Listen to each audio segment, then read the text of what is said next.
kedua itu ada tes tertulis sama tes psikotes. Nah, tes tertulis sendiri ini kita laksanakan di mereka berbasis komputer assessment test, jadi berbasis komputer. Kemudian yang kedua psikotes ini dilaksanakan oleh pihak ketiga, dalam hal ini pengalaman Bawaslu sebelumnya bersama Polda Barat. Itu kerjasama langsung Bawaslu RI. Jadi kami tim sel hanya sebagai organisasi, kita hanya melaksanakan apa itu di bawah. Nah, setelah itu kita akan umumkan hasil CAT dan psikotes. Kita mendapatkan 4 kali kebutuhan dari karena yang kita mau dapatkan itu 2 komisioner sisa. Itu berarti kita akan dapat 8 orang kebutuhan, 4 kebutuhan 8 orang. Dan situ kita lanjut ke tahapan berikut, itu kita tes kesehatan dan tes wawancara. Jadi kesehatan dan wawancara, kemudian kita pleno untuk penetapan, kita dapat 2 kali kebutuhan 4 orang. Di situ tugas tim sudah berakhir.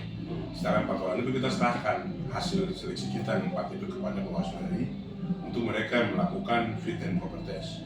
Nah, fit and proper test itu yang kemudian mereka menetapkan 2 orang. Nah, dalam proses pendaftaran pun terus saya jelaskan ini di publik bahwa dalam proses pendaftaran kita minimal yang dikasih oleh dalam pedoman itu 8 kali kebutuhan. Jadi kurang lebih minimal 12 pendaftar. Di akhir tanggal 3 Mei nanti. Tanggal 3 Mei pendaftaran itu kita minimal 16 pendaftar dengan ketentuan 30% perempuan. Kalau belum terpenuhi, kita buka pendaftaran lagi. Tapi kalau sudah mencapai minimal 16%, mencapai bahkan lebih, tapi kuota 30% perempuan belum terpenuhi, kita buka khusus untuk perempuan. Khusus untuk perempuan di masa perpanjangan pendaftaran. Apabila di masa perpanjangan pendaftaran itu tidak ada perempuan atau tidak memenuhi 30%, kita tetap lanjut ke proses tahapan berikutnya. Begitu. Nah, dalam proses CAT dan psikotes itu tadi saya sampaikan dikemukakan di bawah pertama berbasis komputer, psikotes dengan pihak ketiga. Jadi memang disitulah ruang-ruang objektivitas bahwa setiap peserta itu mempunyai hak yang sama, kewajiban yang sama. Begitu. Dalam artian bahwa memang benar-benar dia punya kompetensi dalam CAT itu dan psikotes yang kemudian akan diumumkan. Kita umumkan dia masuk ke 8 besar, di rankingkan, di scoring. 8 terbaik itu masuk pada tahapan berikutnya. Jadi kenapa kita bisa menyampaikan seperti itu, bahwa kita menjamin adanya transparansi dan akuntabilitas. Kita bisa percaya itu proses-proses seperti itu. Ya, baik Pak Nasir, tadi disampaikan bahwa batas pendaftaran hingga tanggal 3 Mei 2023. Hari ini kan tanggal 29. Iya. Masih ada tengah waktu berapa hari. Apabila batas waktu pendaftaran selesai, namun untuk calon pendaftar ini belum ada, seperti apa mekanisme yang akan dilakukan oleh tim sendiri?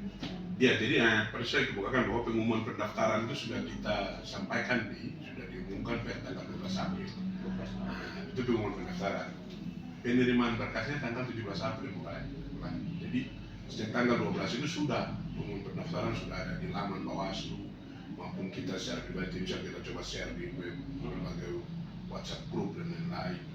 Kemudian kita tetap melakukan sosialisasi. Jadi tanggal 17 itu saya tapping pertama di Tribun atau di podcast Tribun Papua Barat. Kemudian yang kedua kita yang interaktif kemarin di galeri di Sorong, di Manokwari. Nah, bagaimana kita menjangkau karena di luar Manokwari Raya kita harus ke Papua untuk kemudian sosialisasi. Begitu, dan kita hari ini bisa melaksanakan sosialisasi. Nah, tadi mengenai sampai tanggal 3 belum terpenuhi. Tadi saya bilang minimal 16%-nya. Belum terpenuhi, maka kita harus buka pendaftaran. Karena ketentuan tadi belum terpenuhi 8 kali kebutuhan dan 30% perempuan. Jadi kalau belum sampai tanggal 3 harus kita buka. Jadi dalam timeline kita sudah diatur semua. Kita hanya menjalankan. Kemudian dalam proses pendaftaran, apakah ada kebijakan khusus? Mendaftar saja dulu, nanti dilengkapi persyaratan atau seperti apa ya? Oh tidak, jadi begini, kalau itu nanti kita repot itu. Jadi pendaftaran itu kita lakukan, pendaftaran besar harapan kita. Biasanya ya, dari pengalaman teman-teman di sekretariat tim sel, mereka sampaikan staf sekretariat ya, mereka menyampaikan bahwa proses pendaftaran itu biasanya tinggi itu pendaftar dan penerimaan berkas tinggi itu tanggal hari-hari akhir, hari 2, H1 akhir, itu tinggi. Jadi mungkin di masa-masa ini mereka sedang memenuhi segala persyaratan istimewa.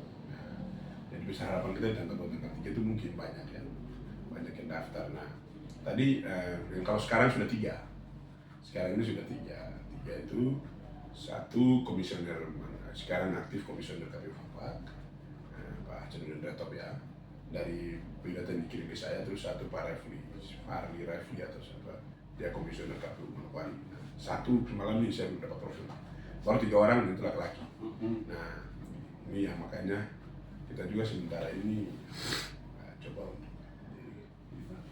Kemudian Pak, menjawab pertanyaan masyarakat terkait dengan independensi. ya. Ada titipan seperti apa untuk menjawabnya? Jadi ya, kalau kemarin saya bingung titipan apa ya, terutama kedua titipan ya mungkin yang paling utama titipan dari Tuhan tuh. Kalau titipan Tuhan ya mas-mas siapkan diri lah, teman-teman yang lebih siapkan diri. Kemudian kalau saya sendiri dengan teman-teman di tim sel pertama, kalau titipan itu kan mereka harus setup tuh. Orang-orang yang punya kepentingan itu mereka harus setup dari tim sel. Saya ketemu Bang Rida, sekretaris tim sel itu belum masih bulan. Bu Ida, kemudian Pak Romi Mondong, belum ada sebulan. Gitu. Kita bicara mengenai titipan, Pak. Orang sekelas Bu Ida kan pasti menjaga independensi, dia orang besar ya, tokoh nasional, pernah terlibat dalam kepemiluan skala besar.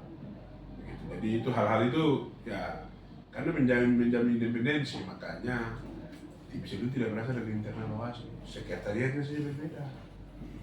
Gitu. Jadi itu memang itu sudah menjadi roh dari tim sel bahwa seperti itu. Nah, di mana-mana pasti masyarakat begitu kan. Nah, kalau memang ada hal-hal yang salah, kita laporkan kan, sampaikan melalui tanggapan masyarakat itu, atau berarti dari hasil kita terakhir di wawancara dan kesehatan itu teman-teman masih tidak puas, bukan hanya tim saja, bahwa hasil seleksi mereka tidak dianggap tidak berkualitas, kan begitu. Saya pikir hal-hal itu yang bisa dilakukan masyarakat. Kalau mengenai calon atau peserta yang ada kan dibuat tanggapan masyarakat. Nah, tapi kalau dibuat tanggapan masyarakat, bukan jangan masyarakat berharap bahwa yang mengadu itu dengan serta-merta hal itu diterima. Karena kita kan harus ada ruang klarifikasi pada bersangkutan, biar balance informasi yang kita peroleh. Nah, jadi ya itu yang terpenting dan semua itu kan integritas. Artinya bahwa tim sel menjamin independensi hingga nama-nama yang akan diserahkan ke Bawaslu kali ini. Bawaslu itu kita menjamin. Pertama kan begini, sekarang gini, yang paling parah itu kan dicapin dan psikotes. Ya itu benar-benar nilai Anda. Ya, keluar ya. Hasil itu hasil Anda punya, gitu kan. Kita kan cuma rankingan, cuma mungkin kita rankingan, kita dilihat, belum memenuhi 30%. Nah bagaimana? Contohnya 30 pendaftar atau 40, kemudian kita rankingkan cari 8, dapat 8, di 8 itu tidak memenuhi 30% perempuan. Contohnya ya, saya kasih case saja, kasih kasus. Kemudian kita harus bisa memenuhi 30% karena ketentuan peraturan. Wasit tahapan harus ada. Bisa bukan harus, memperhatikan 30% perempuan. Kemudian terakhir perempuan.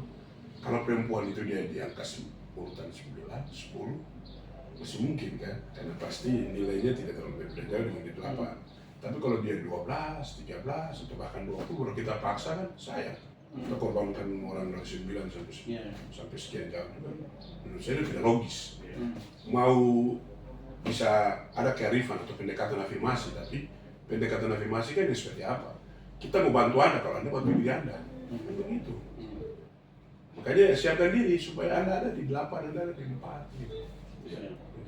Terakhir Pak, sang ketua tim seleksi calon anggota Bawaslu Provinsi, ada hal yang disampaikan kepada masyarakat khususnya generasi muda yang akan nanti. Oh iya, iya. Jadi pada kesempatan ini saya menyampaikan bahwa kami dari tim seleksi Bawaslu Papua Barat mengharapkan partisipasi daripada masyarakat, baik mau yang memenuhi syarat untuk terlibat dalam proses penyelenggaraan demokrasi maupun mereka yang terlibat dalam proses, mereka yang mau atau terlibat dalam proses mengawal proses seleksi tim sel ini.